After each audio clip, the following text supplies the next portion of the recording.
Assalamualaikum warahmatullahi wabarakatuh. Selamat siang. Yang saya hormati Ibu Dian Palupirini, MKOM PhD, yang sebagaimana dosen pengampu mata kuliah pembelajaran mesin. Di sini saya moderator yang akan menuntun jalannya presentasi pada siang hari ini. Di sini saya dan rekan saya akan membahas tentang clustering nilai rapot kimia menggunakan algoritma Cummins. Tentunya saya tidak sendirian.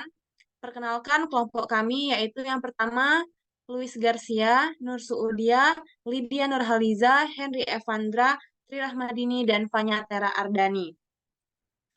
Adapun yang akan menjelaskan presentasi pada hari ini yang akan dijelaskan oleh yang pertama Lydia Nurhaliza, selanjutnya akan dilanjutkan oleh Nur Suudia dan Fanya Tera Ardani, serta pemrogramannya akan dilanjutkan oleh Luis Garcia serta Henry Evandra. Kepada Lydia Nurhaliza, saya persilakan. Baik, terima kasih moderator. Di sini saya akan menjelaskan mengenai pengertian Cummins. Cummins adalah algoritma clustering yang digunakan untuk membagi dataset menjadi kelompok-kelompok yang disebut cluster.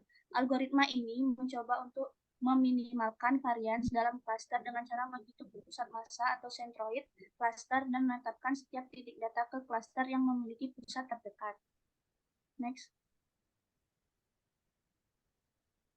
Adapun langkah-langkahnya yaitu yang pertama, mencari dataset. Di sini kami menggunakan dataset yang bersumber dari GitHub Arduino yang berisi nilai rapot kimia dengan jumlah data 133 data. Tahapan perhitungan manual yaitu yang pertama menentukan nilai K, yang kedua melakukan perhitungan jarak klaster 1 atau iterasi 1, yang ketiga menentukan klaster baru, dan yang keempat melakukan perhitungan jarak klaster 2 atau iterasi 2. Baiklah, itu saja dari saya kembalikan kepada moderator. Baiklah, selanjutnya akan dijelaskan oleh Nur Suudia. Kepada Nur Suudia, saya persilakan. Baik, terima kasih moderator. Untuk melakukan perhitungan manual, pertama kami menyiapkan data yang akan dikelompokkan. Data tersebut berupa matriks numerik dengan 3 kolom yang mewakili 3 nilai, yaitu nilai harian bernilai 92, untuk nilai PAS atau PAT itu bernilai 85, dan C3 untuk nilai rapot itu bernilai 75. Kedua, kita akan menentukan jumlah klaster yang ingin dibentuk. Dalam kasus ini kita membentuk 3 klaster, yaitu tinggi, sedang, dan rendah. Kita juga menentukan nilai K sebanyak 3. Maka selanjutnya adalah menghitung jarak setiap data input terhadap masing-masing centroid menggunakan rumus jarak Euclidean distance hingga ditemukan jarak yang paling dekat dari setiap data dengan centroid. Seperti yang tertera pada presentasi kita, setelah melakukan perhitungan untuk nomor 1 dengan nama Afif Maulia dengan C1 20,7 sekian, C2 8,6 sekian, dan C3 8,6 sekian, itu hasilnya adalah dia masuk ke klaster ketiga. Kita akan menghitung jarak ke klaster ini sampai tiap data selesai, yaitu 133 data. Saya kembalikan ke moderator. Baiklah, selanjutnya akan dijelaskan oleh rekan saya, Fanya Tera Ardani. Kepada Fanya, saya persilakan. Baik, terima kasih moderator. Jadi saya akan melanjutkan penjelasan mengenai perhitungan manual kami.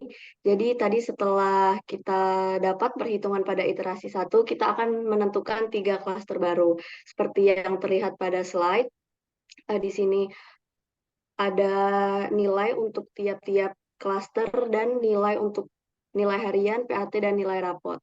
Kemudian dari klaster tersebut kita akan mengulangi langkah sebelumnya untuk iterasi kedua. Jadi kita akan menghitung jarak Euclidean pada masing-masing data tersebut ke masing-masing centroid dan mengelompokkan data tersebut ke dalam klaster yang terdekat.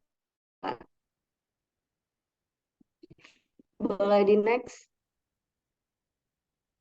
perhitungan tersebut untuk ke 133 data. Nah, dari perhitungan pada iterasi kedua ini, kami mendapatkan hasil pengelompokan data yang sama dengan hasil pengelompokan pada iterasi 1. Untuk selanjutnya akan saya kembalikan ke moderator. Baiklah, selanjutnya saya akan memberikan programnya yang mana clustering nilai rapot kimia menggunakan Python yang akan dijelaskan oleh rekan saya, Luis Garcia dan Henry Evandra. Kepada rekan saya persilakan. Oke, baik. Terima kasih kepada moderator. Sebelumnya saya akan menjelaskan sedikit mengenai library yang kami gunakan untuk membuat clustering K-means ini. Jadi yang pertama ada library NumPy, Pandas, Skyline Cluster, Matplotlib, PyPlot, dan juga MPL Toolkits. Yang pertama, kami melakukan load data frame terlebih dahulu dari dataset yang telah kami download melalui fungsi df, pdread Excel. Lalu kami menseleksi 3 fitur untuk clustering, yaitu fitur harian, fitur pas, dan juga fitur raport. Lalu kami menginisialisasi Centroid secara manual, yaitu untuk harian sendiri. Untuk cluster 1 sendiri kami menggunakan nilai 92, untuk cluster 2 86, dan untuk cluster 3 75. Lalu setelah menentukan Centroid, kami menentukan banyak inisialisasi yang akan kami lakukan, yaitu sebanyak 2 kali dengan menggunakan initial Centroid dan juga cluster length dan juga random state-nya yaitu 42. Lalu setelah kami selesai menginisialisasi, lalu kami mendapatkan label cluster untuk setiap titik dengan rumus label sama dengan comments underscore labels. Lalu kami menambahkan cluster untuk setiap data frame dengan menggunakan fungsi df cluster sama dengan labels yang telah dibuat tadi. Lalu menampilkan plot untuk hasil clustering sendiri dengan menggunakan fitur shape 1 sama dengan 3 dan menggunakan fungsi plt figure untuk mendapatkan size atau hasil inisialisasi sesuai dengan yang diinginkan atau sesuai dengan centroid yang baru, dan juga sesuai dengan inisialisasi 1 maupun inisialisasi kedua. Oke, boleh ke bawah. Bawah lagi. Ya, langsung aja ke gambarnya. Oke, bisa dilihat sendiri, ini adalah hasil dari clustering kami yang sudah kami buat. Jadi seperti yang bisa dilihat, kelas cluster 1 itu ada di kelas yang berwarna biru, yaitu di antara nilainya rentang 80 sampai 90 untuk cluster 1. Untuk cluster 2 sendiri itu ada di rentang yang warna orange, yaitu di antara 70 sampai 80-an. Untuk cluster 3 sendiri ada di rentang yang hijau, ada masuk 70-an juga, 70-an sampai ke 60-an. Ya, untuk kelas Centroid sendiri, kalau kelas pertama tadi nilainya itu 92, untuk kelas kedua 86, dan kelas ketiga itu nilainya 75. Oke, mungkin untuk pengkodingan berikutnya akan dijelaskan oleh teman saya Henry. Pada Henry, silakan. Baik, terima kasih. Selanjutnya kita akan menjelaskan codingan untuk mendapatkan sebuah array agar bisa mendapatkan hasil selanjutnya. Boleh ke bawah sedikit. Nah, di mana kita bisa melihat di sini ada sebuah fungsi, ada df cluster dari labels dan sebagainya untuk bisa mendapatkan perhitungan selanjutnya. Boleh di next. Dan bisa didapatkan nilai true untuk setiap data yang didapatkan. Next. Selanjutnya itu adalah kita akan mengklasifikasi setiap data di mana di sini adalah print df.fetch 10 di mana kita akan mengambil data sebanyak 10 data untuk diklasifikasikan dan mendapatkan sebuah predikatnya maupun deskripsi dan klasternya seperti yang terlihat di mana B memiliki kemampuan baik terutama dalam sebagainya maupun klasternya juga terlihat. Boleh di next ke bawah.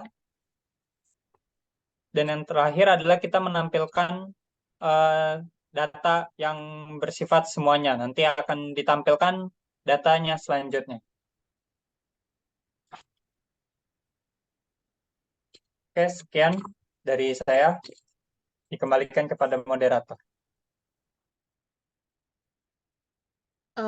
Baiklah, seperti yang kita ketahui, yaitu algoritma K-means ini memiliki Karakteristik yang pertama, Cummins ini sangat cepat dalam proses clustering. Cummins ini sangat sensitif pada pembangkitan sentroid awal secara random.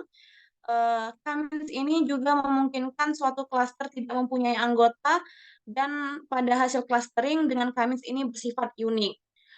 Kesimpulan dari program yang kami jalankan atau perhitungan yang kami hitung ini dapat disimpulkan antara perhitungan manual dan perhitungan program dapat dinyatakan valid atau sama 100% dan tidak ada kendala lainnya. Cukup sekian presentasi dari kelompok kami. Saya tutup. Wassalamualaikum warahmatullahi wabarakatuh. Selamat siang.